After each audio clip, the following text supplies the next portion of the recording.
Assalamualaikum warahmatullahi wabarakatuh. Nama saya Bima Ramzi Atami, NIM 19106111307. Pada kesempatan kali ini saya akan mereview materi dari pertemuan 1 sampai dengan pertemuan 7 pada mata kuliah Hukum Pidana Internasional yang diampu oleh Bapak Handoyo Prasetyo. Sebelumnya saya akan share screen apa yang telah saya buat.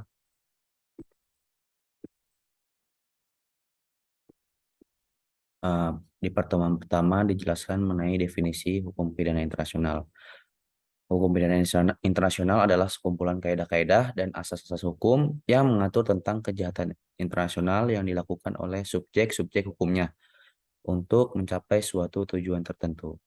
Berdasarkan dari definisi di atas, ditarik adanya 4 unsur yang secara terpadu atau saling kait antara satu dengan lainnya, yaitu yang pertama, hukum pidana internasional itu merupakan sekumpulan kaidah-kaidah dan asas-asas hukum.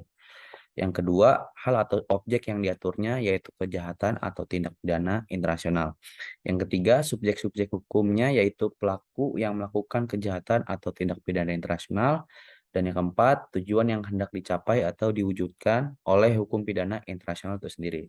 Next, prinsip penyelesaian sengketa internasional, yaitu diantaranya ada prinsip etikat baik atau good faith, prinsip larangan penggunaan kekerasan dalam penyelesaian sengketa, prinsip kebebasan memilih cara-cara penyelesaian sengketa, prinsip kebebasan memilih hukum yang akan diterapkan terhadap pokok sengketa, prinsip kesepakatan para pihak yang bersengketa, konsensus, prinsip exhaustion of local remedies, dan yang terakhir prinsip hukum internasional tentang kedaulatan, kemerdekaan, dan integritas wilayah negara. Next, suatu kejahatan dipandang sebagai kejahatan internasional apabila yang pertama mengguncangkan secara dalam hati nurani kemanusiaan. Yang kedua mengancam perdamaian, keamanan, dan kesejahteraan dunia. Dan yang terakhir merupakan pelanggaran berat. Next, 4 klasifikasi tindak pidana yang merupakan tindak pidana internasional. Yang pertama ada kejahatan genocide atau the crimes of genocide, yaitu tindakan yang dilakukan oleh oknum guna melenyapkan sebuah kaum atau kelompok dengan berbagai cara, baik secara dengan senjata maupun dengan yang lainnya. Lalu yang kedua ada crimes against humanity atau kejahatan terhadap kemanusiaan. Yang ketiga kejahatan perang, war crimes. Dan yang terakhir kejahatan agresi atau the crimes of aggression, yaitu tindakan yang dilakukan oleh sebuah negara untuk mendapatkan wilayah tertentu dari negara lainnya. Contoh agresi yang dilakukan di zaman dahulu adalah tindakan yang dilakukan oleh negara Belanda untuk mengambil alih wilayah Indonesia yang dahulu kala merupakan daerah jajahan mereka. Next, eh, asas-asas hukum pidana internasional berasal dari asas-asas hukum internasional dan asas-asas hukum pidana nasional. Yang pertama, asas hukum pidana internasional yang bersumber dari hukum internasional. Yang pertama, asas hukum pidana internasional yang bersumber dari hukum internasional itu dibagi menjadi 2 asas, yaitu asas umum dan asas khusus. Asas umum yang pertama ada good faith. Good faith merupakan semua kewajiban yang diatur oleh hukum internasional harus dilakukan dengan adil dan sebaik-baiknya. Yang kedua ada pax sunt servanda, yaitu perjanjian yang dibuat mengikat para pihak. Yang ketiga civitas maxima, yaitu bahwa ada sistem hukum universal yang dianut oleh semua bangsa di dunia dan harus dihormati serta dilaksanakan. Dan yang terakhir ada resiprokal, yaitu jika suatu negara menginginkan suatu perlakuan yang baik dari negara lain, maka negara yang bersangkutan tersebut juga harus memberikan perlakuan yang baik terhadap negara lainnya. Next, yaitu ada asas khusus.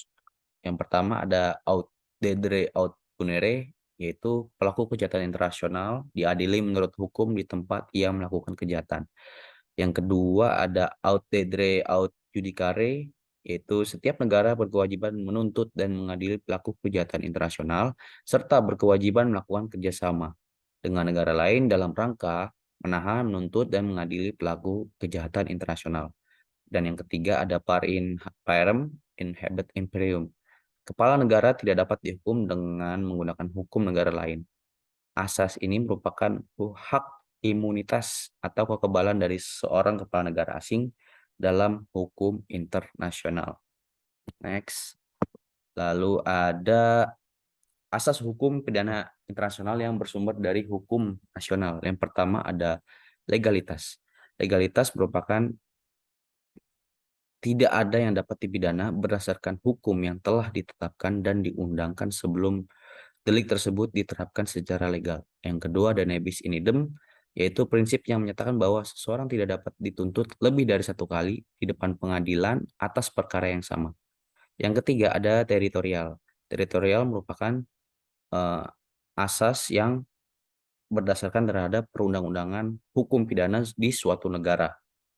Berlaku bagi semua orang yang melakukan perbuatan pidana di negara tersebut, baik oleh warga negara itu sendiri maupun warga negara asing yang tinggal di negara itu. Dan yang terakhir ada ekstradisi. Ekstradisi merupakan penyerahan seorang tersangka atau terdakwa atau terpidana oleh negara di tempat di mana orang tersebut tinggal di negara lain yang dikembalikan kepada negara asalnya berdasarkan putusan pengadilan negara dari negara asing yang diminta. Lalu ekstradisi sendiri memiliki 9 asas. Yang pertama asas kepercayaan, asas resiprositas, asas double incrimination atau double criminality. Yang keempat, asas tidak menyerahkan warga negaranya sendiri. Yang kelima, asas menolak ekstradisi terhadap yurisdiksi. Yang keenam, asas menolak ekstradisi terkait kejahatan politik. Yang ketujuh, asas etentu lesul. Yang kedelapan, asas spesialitas. Dan 9, asas menolak ekstradisi terkait kejahatan yang diancam pidana mati. Next. Lalu, teori-teori hukum pidana internasional. Di hukum pidana internasional terdapat dua teori. Yang pertama yaitu teori monisme yang diperkenalkan oleh Hans Kelsen, Starke, dan Ancelotti. Dalam teori monisme ini, yang pertama satu, hukum internasional dan hukum nasional merupakan satu kesatuan sistem hukum berupa kaidah-kaidah yang mengikat individu, negara maupun kesatuan lainnya yang bukan negara. Yang kedua ada bila terjadi pertentangan antara hukum internasional dan hukum nasional, harus diutamakan bila postulat atau asumsi fundamental hal yang bertentangan itu termasuk hukum internasional dan sebaliknya. Yang ketiga, perihal berlakunya hukum internasional dan hukum nasional. Hukum internasional dapat berlaku dan merupakan bagian dari hukum nasional, khususnya bagi perjanjian-perjanjian yang merupakan self-executing treaty atau perjanjian yang dapat diberlakukan secara yudisial secara ratifikasi. Lalu yang kedua ada teori dualisme. Teori dualisme sendiri diperkenalkan oleh Triple dan Straub. Ada beberapa hal yang membedakan pandangan dualisme dengan monisme.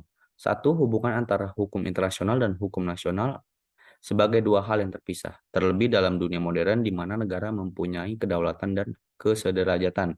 Yang kedua, baik hukum internasional maupun hukum nasional adalah aturan-aturan yang bebas terpisah, sehingga tidak dapat dikatakan bahwa hukum internasional adalah superior dari hukum nasional atau sebaliknya.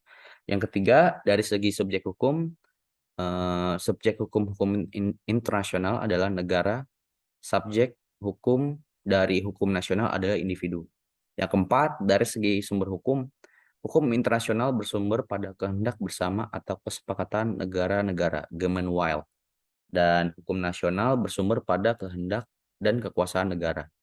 Dan yang terakhir dan yang kelima, dari segi prinsip dasar, hukum internasional dilandasi prinsip dasar Pax Sunt Servanda yang merupakan perjanjian antar negara yang harus dijunjung tinggi. Hukum nasional dilandasi prinsip dasar bahwa peraturan perundang-undangan harus ditaati. Next. Lanjutan perihal hukum internasional dan hukum nasional. Hak dan kewajiban yang ditetapkan oleh hukum internasional melalui sebuah treaty tidak mempunyai pengaruh terhadap hukum nasional tanpa adanya pengesahan dari negara. Yang ketujuh, dari segi tata hukum nasional dan hukum internasional menampakkan pula perbedaan dalam strukturnya. Yang kedelapan, kaidah hukum nasional itu bertentangan dengan hukum internasional. Lalu teori monisme dan teori dualisme dalam hukum pidana internasional. Terkait subjek hukum, dalam hukum pidana internasional, pertentangan pendapat antara paham monisme dan paham dualisme perihal subjek hukum sudah tidak relevan lagi. Yang kedua, hampir semua tindakan yang dikualifikasikan sebagai kejahatan internasional telah diatur dan merupakan bagian dari hukum nasional masing-masing negara. Hubungan antara hukum pidana internasional dan hukum pidana nasional adalah hubungan yang bersifat komplementer antara satu dengan yang lainnya yang memiliki arti penting dalam rangka penegakan hukum itu sendiri. Lalu di pertemuan selanjutnya dibahas mengenai sejarah awal terbentuknya hukum pidana internasional. Hukum pidana internasional sendiri diketahui ditemukan atau telah dibuat di sebuah buku yang dikarang oleh Sun Tzu yang berjudul The Art of War pada abad ke-6 sebelum Masehi yang terletak di negara Cina yang memuat tentang taktik dan seni perang. Lalu abad ke-5 sebelum Masehi terdapat naskah-naskah yang berkaitan dengan metode serta alat-alat perang. Misal penggunaan racun dari tanaman Helleborus untuk perang. Di abad kedua di India, di abad kedua sebelum Masehi di India telah ditemukan hukum Manu, Laws of Manu yang mengatur tentang perilaku dalam berperang. Dan kemudian pada abad pertengahan di Eropa muncul doktrin hukum Tuhan dan manusia ciptaannya atau the law of God and man yang diajarkan oleh Thomas Aquinas.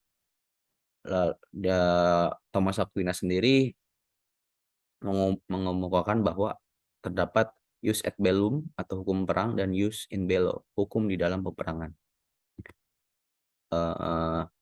Dalam sejarahnya terdapat dua pengadilan militer internasional. Yang pertama di Nuremberg pada tahun 1945 dan di Tokyo pada tahun 1946. Kedua pengadilan tersebut mengatur subjek dan objek hukum pidana internasional, yaitu subjek individu penjahat Perang Dunia Kedua dan objek kejahatan internasional yang telah dilakukan selama Perang Dunia Kedua. Next, kejahatan internasional dikategorikan ke beberapa bagian, yaitu ada kejahatan perang, bajak laut yang terjadi di negara-negara Afrika yang saya ketahui terdapat di negara di Laut Somalia, genocide, kejahatan genosida, kejahatan terhadap kemanusiaan, kejahatan agresi, serta pemalsuan mata uang. Lalu faktor-faktor pendorong perkembangan hukum pidana internasional. Yang pertama, faktor yang memicu perkembangan hukum pidana internasional tersebut adalah yang pertama, kemajuan ilmu pengetahuan dan teknologi informasi yang pesat sehingga menimbulkan berbagai jenis tindakan pidana baru. Dengan berkembangnya teknologi informasi,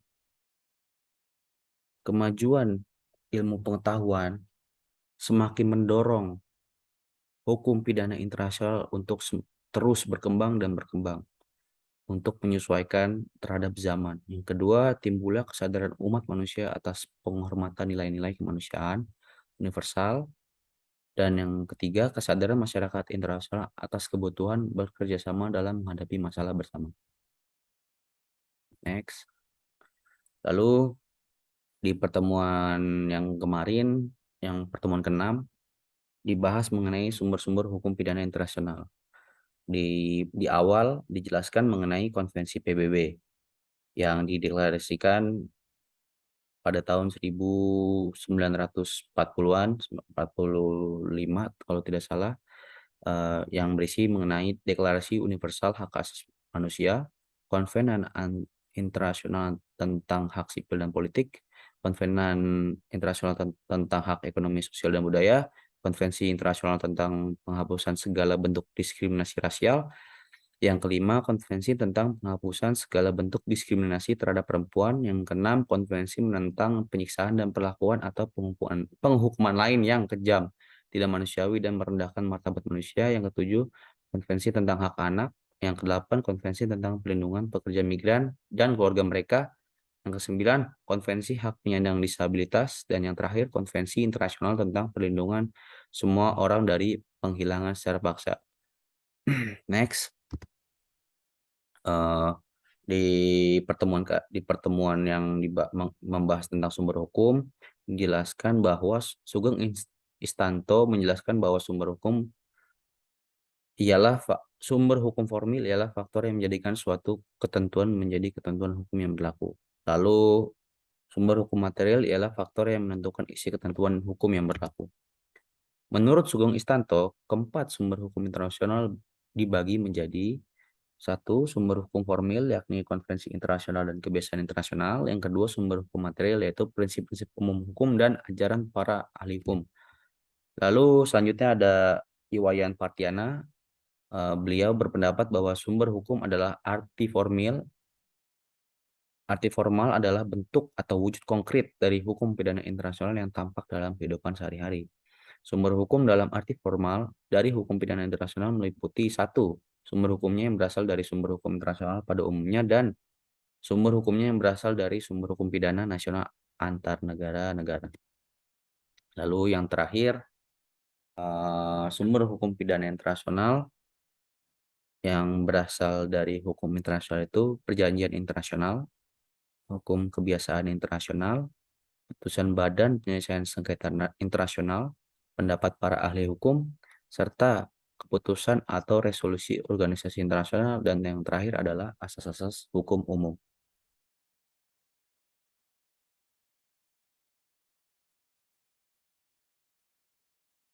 Sekian dari saya. Sekian review yang telah saya lakukan pada pertemuan 1 sampai dengan 7 ini. Mohon maaf apabila ada perkataan yang kurang mengenakan. Wabillahi taufik wal hidayah. Wassalamualaikum warahmatullahi wabarakatuh.